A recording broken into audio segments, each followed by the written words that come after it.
People with intellectual and developmental disabilities are sexually assaulted at more than 7 times the rate of people without disabilities. Research shows that people with a disability have the same response to trauma as people without disabilities. Furthermore, without trauma therapy and support, they are much less likely to spontaneously recover from trauma. The Disabled Persons Protection Commission, with funding from the Massachusetts Office for Victim Assistance, through the Victims of Crime Act, created a Sexual Assault Response Unit, SARU, to meet the particular needs of sexual assault survivors with disabilities.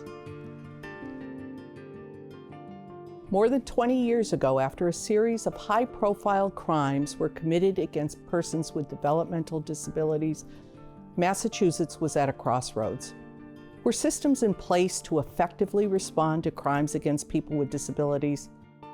Truly, this was a watershed moment in Massachusetts, as a group of committed people representing law enforcement, human services, and adult protection came together to say, we can do better. This statewide multidisciplinary initiative, formed in 1999, brings together law enforcement, human services, adult protection, self-advocates, and others to more efficiently and effectively report, investigate, and prosecute crimes committed against people with disabilities. I am a woman who has a developmental disability. I am a sexual assault survivor. Patty Quateri.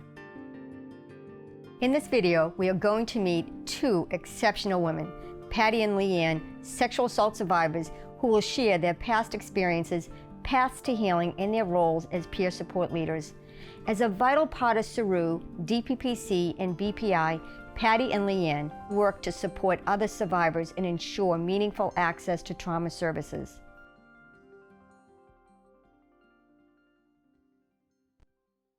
I'm not a victim, I'm a survivor, because I always identified myself as a victim. It means I went through it and now I'm here to tell my story and that I'm not a victim, that it happened. I mean, it did happen, but I made it through. My ex-boyfriend is supposed to take me to the movie. He goes, let's go see Mr. I said, why? He goes, they have a dance every Friday for people with disability at his house.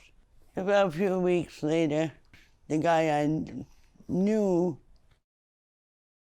assaulted me. He forced me to stay there for the whole weekend. I had to clean his house, do the cooking, and go shopping with him. He let me go on Sunday night because my mother probably was coming home from the Cape. He knew that. I was with my friend. We were on a chat site, and we went to meet a guy. So we brought him back to the house that she was staying at, and she went upstairs, and we stayed downstairs. We all fell asleep, and when I fell asleep, he jumped on top of me. And I woke up, and I told him that I didn't like what he was doing. And then we were sitting on the computer. I was talking to one of my friends, and he forced weed in my mouth. I did not like it. And then I went back downstairs, and he raped me again. So I woke up really scared. So I told my friend what happened, and she thought it was funny. So she didn't really help me. So the next day we brought him back to his house, and he gave me a tour, and he raped me again in the bathroom. So I got very scared, so I ran out, and I told my friend we had to leave. So I went home. I didn't say anything because he threatened me to kill me. So I didn't say anything. It's like maybe 4 hours later, police call. I ran to the bathroom, locked myself in. Don't let anybody get me. My sister and my mother broke the door down, get me out, got me down to the police station with no support, just the parents now did it. I told one of my friends at school what happened, but I told her not to say anything. But she told my teacher, and my teacher went to get one of my support staff at school. But I told her what happened, and she had to call my parents, and my parents came down, and they talked to my parents. And my support person brought us into I went in to meet with one of the nurses and she didn't believe me. She said I made it all up. My mom stayed with me. My dad stayed in the waiting room. And the doctor came in and was like, we're doing the rape kit right now. I'm like, what? So I didn't know what that was. They didn't explain to me that I could take breaks, and I was very scared. And they said we had to call the police right then and there. And I just shut down right there.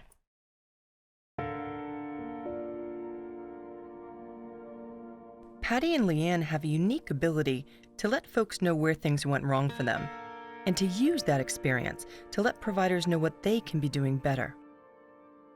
Jamie Suvak. The Sexual Assault Response Unit, SARU, is designed to support sexual assault survivors with a disability on the path to healing, decreasing victimization, and increasing resiliency. Unless a sexual assault victim with a disability or without a disability receives therapeutic services in a very timely manner, then their ability to heal is going to be significantly delayed. For me, it started with a phone call from a mother whose son had been sexually abused. And because he didn't receive access to trauma services, he decompensated to the point he lost his home, he lost his job. Additional trauma that could have been prevented if he had access to trauma services.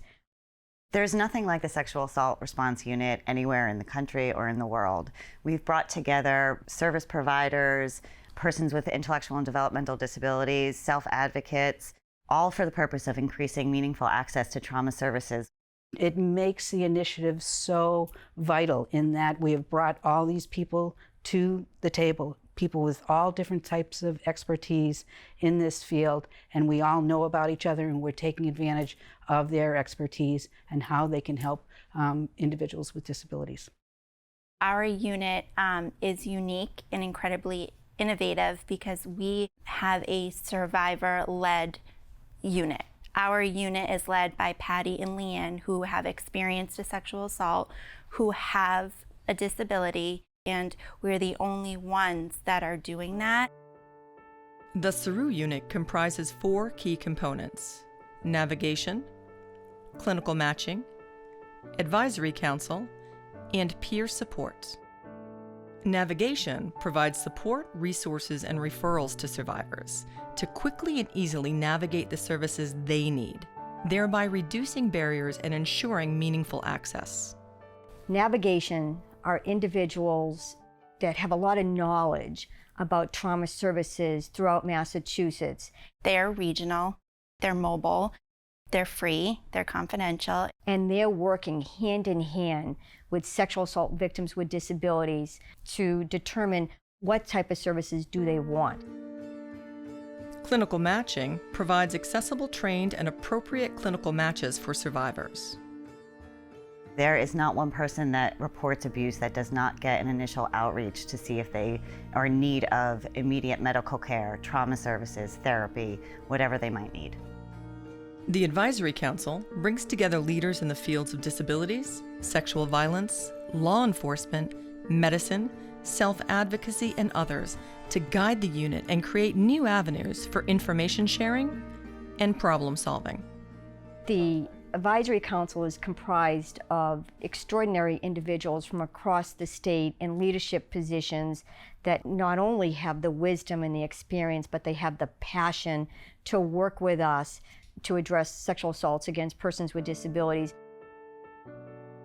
Peer support leaders promote empowerment, education, and accessibility for sexual assault survivors. By using their real-life experience, they connect with peer victims to support them on the path to survival. Peer support leaders also provide outreach to transform the way professionals respond to survivors with disabilities. Through their advocacy, peer support leaders are transforming the way Massachusetts addresses the needs of sexual assault victims with disabilities. Peer support leader is more like helping others to overcome their trauma. With me, I'll help anybody, no matter what. A couple clients, we talk about, not their trauma, but we talk about like what they like to talk about, and I've been through it, so I know what it feels like. but I really just really want to make them feel better and help them out. If they want to talk about the assault, I'd say, you know what? You don't have to tell me your story. I've been there. Patty and Leanne have a unique ability to let folks know where things went wrong for them and to use that experience to let providers know what they could be doing better and how they could better serve survivors with disabilities. Between the two of them, we have a full peer support leader team. They bring something interesting and innovative every single day to work, and they have ideas and they have the knowledge and the experience to bring those concepts to fruition so that they can help their peers and educate providers. When I hear the phrase "start by believing," it makes me think of the self-advocates that we work with in our peer leadership program. That phrase means so much to people that they know their voices will be heard. The most important thing is that they walk into that meeting and they let that survivor know they are believed and that someone in their community has also experienced a horrific event and they have come out on the other side. And that's really what peer support is about. I always say the experience is different, but I use my experience and they say, hey, one thing, you can't overcome trauma. We just have to use it a different way, think positive, make sure we use positive thinking or positive behavior. If you're having a rough day, it's okay to ask for help or take a break, but I try to give them new ideas to take care of themselves when they're in that moment. I went to Eric, I'm like, hey, I have a great idea. Why don't I create a self-care bingo game to help my peers to take care of themselves when they're not having a good day. So I love playing my bingo game. I have heard Patty's story of survival a number of times, and I wish I knew back then what I've learned now. Each time I hear her speak, I learn more about listening. Service provider. Patty really, when she goes and shares her survivor story and she educates professionals on how to work with people with disabilities, people really listen. Her experiences are raw, they're unfiltered, and there's something refreshing about that people listen. We did a training about 2 years ago where I trained a lot of therapists of how to work with people with disabilities that are in trauma. I teach people how to work with people with disabilities in different kinds. 1, always take your time. 2, you should listen. 3, you should believe us, what we think. Don't cancel your appointments last minute. Don't be late. Don't call me a client. I do have a name. People are like in a routine, like they like their routine like I do. So if it's thrown off for some people, their day's thrown off. I have a name.